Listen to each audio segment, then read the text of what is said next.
Hey there, my name is Ayo from Ayomatics, and I'm going to be your guide to understanding everything under the hood. In today's class, we're going to be talking about the almighty ABS. First question is, what is an ABS? ABS stands for Anti-Lock Braking System. This is a system that has been put on almost all cars to assist you during emergency braking situations. So let me paint a typical scenario for you. You're driving on the road at 80 kilometers per hour and you feel like your speed or the speed you're going at is too much, or you've already seen that there's traffic building up in front of you, so you start applying your foot to the brake gradually, and your car is going to gradually come to a halt or gradually slow down. What you did at that particular point in time is you were gradually applying force to your brake pedals, which were making contact with your brake disc and reducing the speed of the wheels, which in turn is going to reduce the speed of the entire car. But another scenario, if you're going at 80 kilometers per hour and then something jumps out in front of you and you want to stop the car almost immediately, you're not going to be applying your foot to the brake pedal gradually anymore. You're going to slam your foot on the brake pedal. Now, when you do that, your wheels are going to lock up. What we mean by wheels locking up is the brake pads are going to hold the brake discs immediately and they are going to stop the motion of the wheels. But then the motion of the wheels being stopped is not going to translate to the motion of your car being stopped. According to physics and Newton's first law of motion, it says that when an object is moving in a particular direction at a particular speed, it's not going to stop unless acted upon by a foreign body. So your wheels are going to lock up.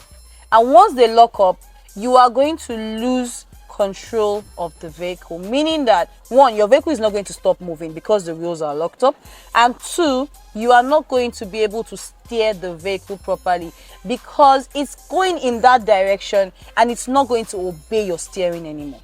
Now, this is a very nasty situation that anybody who has been in it before would think their village people are following them. But all that happened there is you applied the brakes too suddenly. To avoid this happening, manufacturers found a way of bringing a system onto the car that will help you to pulse your brake even if you slam your foot on the brake pedal. So here you are going at 80 kilometers per hour, something jumps out in front of you and you slam your foot on the brakes. Normal thing is what happened before should happen now, but this time around there is a system on the car that is not going to allow the brakes to lock up. Rather, it's going to pulse the brakes gradually till the car comes to a stop. So in your mind of minds, you slammed your foot on the brake pedal, but then the ABS is doing the job of helping you to pulse the wheels. People who are experienced drivers know very well that one rule of braking is you never slam your foot on the brake pedal like that. Rather, you will see them pumping the brake pedal. So they put their foot on and remove it and put it and remove it very, very quickly. And the car is going to gradually come to a stop. It's going to come to a stop faster than the person that thought that, oh, let me just slam my foot on the brake pedal and think that the car is going to stop. So the job of the ABS is to do that pumping for you, but rather do it at a very fast rate, faster than your foot can ever do it. And that is why it is called an anti-lock braking system, meaning it is against brake locking. Now, not every car will carry the ABS, but then about 90% or 95% of cars on the road do carry it.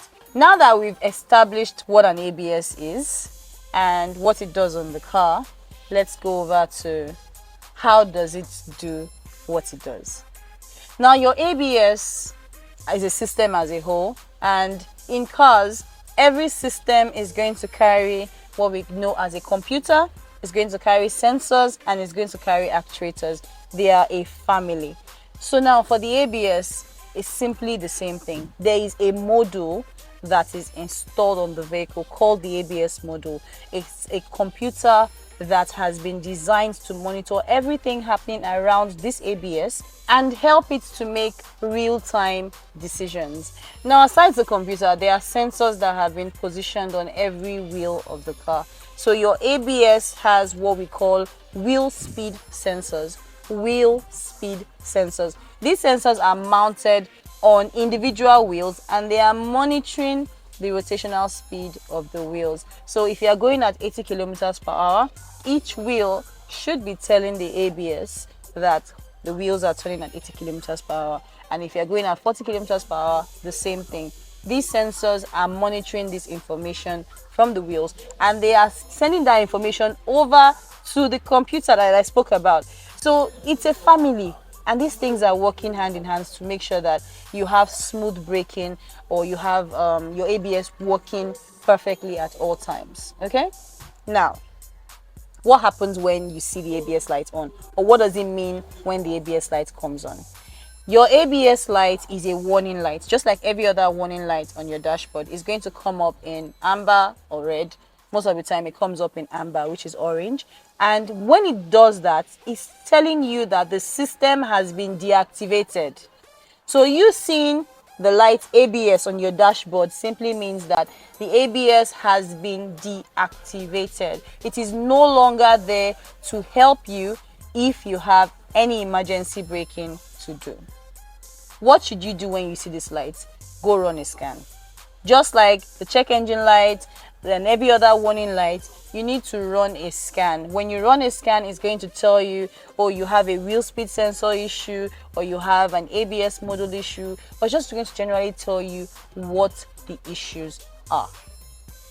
Most of the time, ABS faults occur very randomly because of the nature of the sensors that are attached to the wheels. The sensors carry wires, and these wires are very fragile. So you getting into a pothole very suddenly can damage it. You going through mud, you can have mud block the surface of the sensor. You taking your car to a mechanic and then working on your suspension system, moving things like your hubs, your shock absorbers, your linkages can actually damage those sensors if they are not handled with care. But what you are supposed to do whenever you see that light is go run a scan.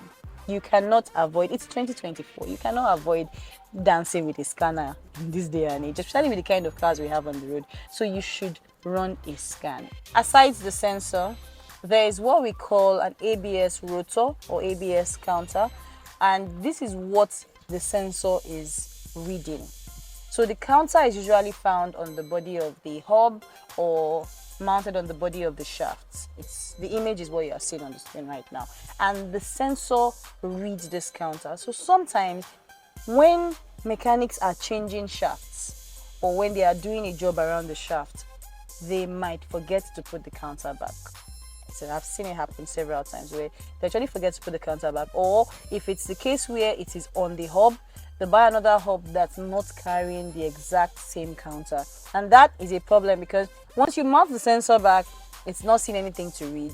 It's going to trigger the ABS lights, and once it triggers it and you run a scan, it's going to be complaining of that particular side. Let's say for instance they worked on the front left side and they did that on the front left side. So when you run a scan, it's going to be complaining of front left wheel speed sensor. You're going to change that sensor countless times and you're going to have the same problem because it's not actually the sensor that has a problem, rather it is the rotor. So just keep that at the back of your mind, that the sensor is doing its job, but then there's something the sensor is monitoring, and that is the rotor that's found on the particular wheel. So each wheel will have its own rotor and each wheel will carry its own sensor. So guys, we're wrapping up today's class. What we have been discussing is the ABS. The next time you see ABS, please do not call it an assistant braking system. Don't call it auxiliary braking system. Don't call it automatic braking system, because I've heard so many funny names.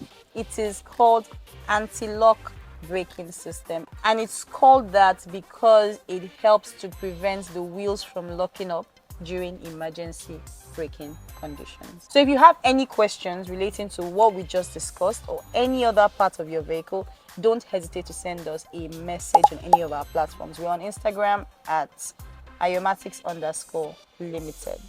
If you need our WhatsApp line or our phone lines, just drop a comment under this video.